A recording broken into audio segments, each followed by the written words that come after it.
Hello மக்களே, நம்ம இன்றைக்கி பால் ரவை பண்ண போகிறோம். பால் ரவைனா பாம்பே ரவைன்னுவாங்கள்ல அது. அதுக்கு தேவையான பொருள் ரவா, கடுகு, உளுத்தம்பருப்பு, தேங்காய், வெங்காயம், கருவேப்பிலை, பச்சை மிளகாய், கேரட். ஃபஸ்ட்டு நம்ம ரவாவை லைட்டாக வறுத்தெடுத்துக்கலாம். வறுத்தெடுத்துக்கிறோம் நம்ம ரவா செய்ய ஸ்டார்ட் பண்ணலாம். நம்ம இப்போ ரவாயை வறுத்தெடுத்துக்கலாம்.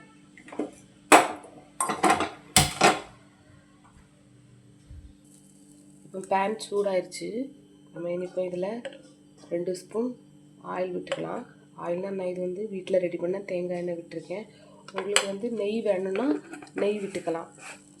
எனக்கு இது தேங்காய் எண்ணெய் பிடிக்குன்றதுனால நான் தேங்காய் எண்ணெய் விட்டு இது ரெடி பண்ணுறேன். இப்போ நம்ம ரவை இதில் கொட்டிக்கலாம். கொட்டிட்டு வறுத்தெடுத்துக்கலாம்.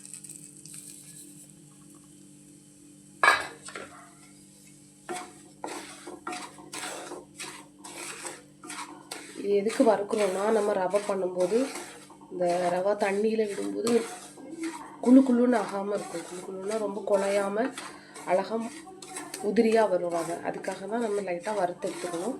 வறுத்தெடுத்தால் ரவை அழகாக இருக்கும்.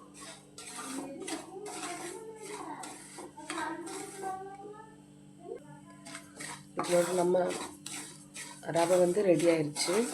இவங்க நல்லா உதிரியாக வேணும். இப்போ நம்மளோட ரவை லைட்டாக கோல்ட் கலரில் மாறிட்டுருக்கு பாருங்கள், கோல்டன் ப்ரௌனில். இனி இதில் நம்ம பாத்திரத்துக்கு ட்ரான்ஸ்ஃபர் பண்ணிவிட்டு நம்ம ரவை செய்கிறதுக்கு ஸ்டார்ட் பண்ணலாம்.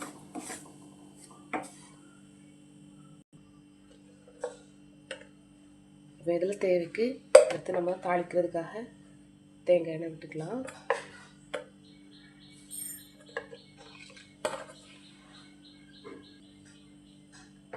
அடுத்ததாக இதில் கடுகு உளுத்தம் பருப்பு போடணும்.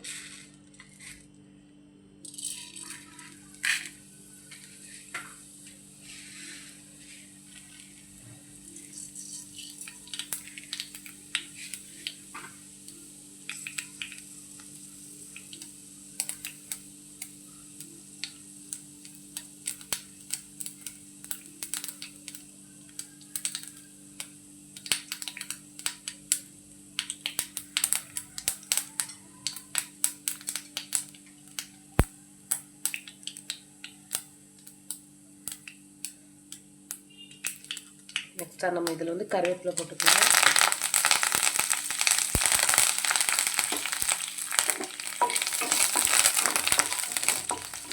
போட்டுட்டு இதில் பச்சை மிளகாய்,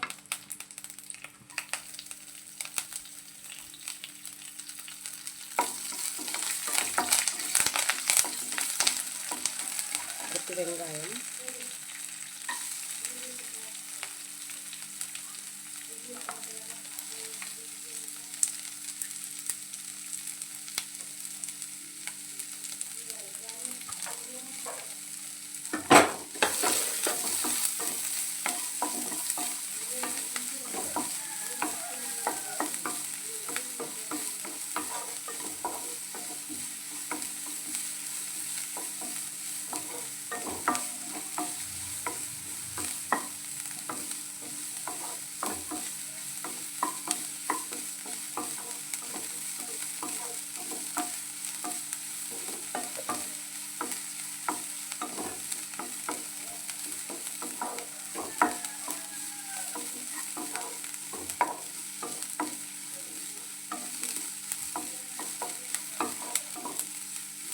வெங்காயம் வதங்கிடுச்சு.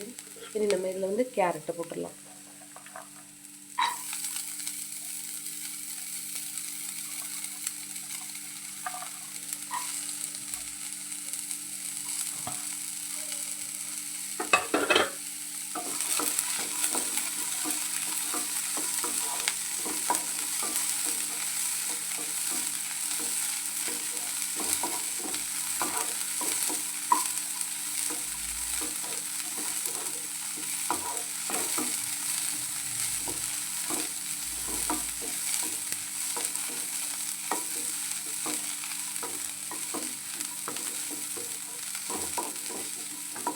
இப்போ இதில் நம்ம தேவைக்கு தண்ணி விட்டு கொஞ்சம் கொதிக்க வைக்கலாம்.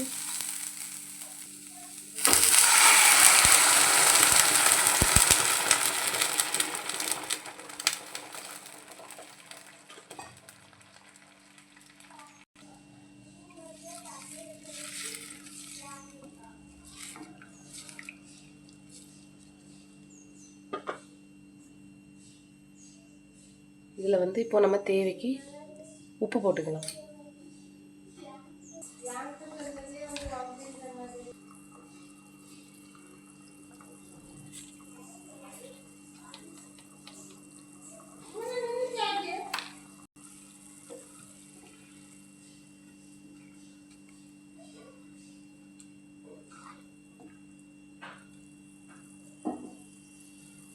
இப்போ இதில் நம்ம வந்து தேங்காயும் போட்டுடலாம்.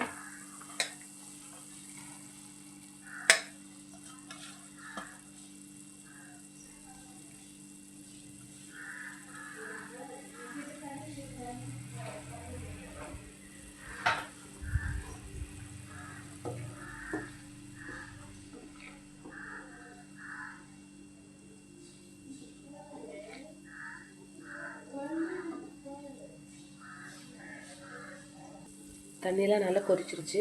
இனி இப்போ இதில் வந்து நம்ம ரவையை கொட்டலாம்.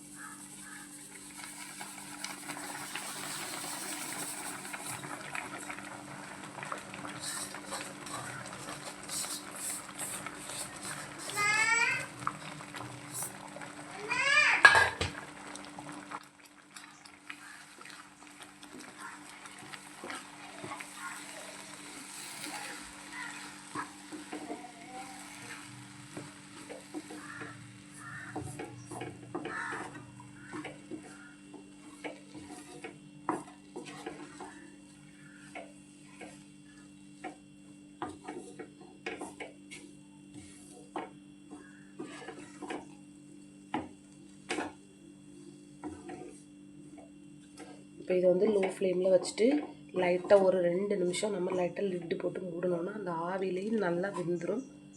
நம்ம அப்புறம் அதை எடுத்து சர்வ் பண்ணிக்கலாம். இப்போ அதோட தேங்காய் எண்ணெய் வாசனை கமகமன்னு இருக்குது. இப்போ இதை வந்து நம்ம லைட்டாக லிட்டு போட்டு மூடி வச்சுக்கலாம் சிம்மில் வச்சு.